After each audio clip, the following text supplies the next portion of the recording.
శ్రీమాత్రే నమః. లలితా సహస్రనామ స్తోత్రం శ్లోకం 118.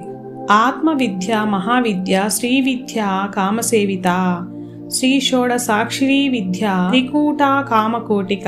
ఆత్మ విద్య అంటే ఆత్మజ్ఞానం కలిగించే విద్య. మహావిద్య అంటే మహత్తు అంటే మాయపై ఆధిపత్యం కలిగించే విద్య. శ్రీ విద్య అంటే సకల సమృద్ధులు కలిగించే విద్య. కామసేవిత అంటే కోరికలు గలవారిచే సేవించేది. శ్రీ షోడసాక్షరీ విద్య అంటే 16 అక్షరములతో కూడిన మంత్ర విద్య. త్రికూట అంటే 3 కూటములతో కూడినది.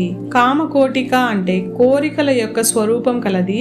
అమ్మ, నీవు ఆత్మ విద్యవు మహావిద్యవు శ్రీ విద్యా స్వరూపినివి. నీవు కామేశ్వరుని చేత సేవింపబడు మాతవు. సకల మంగళకరమైన 16 అక్షరములతో కూడిన షోడసాక్షరి మంత్ర అధినేతవు. పంచదశలోని త్రికూటములు వాగ్భవ మధ్య శక్తి కూటములు నీవే అయి కామకోటి పీఠం నందు స్థితమై ఉన్నావు తల్లి.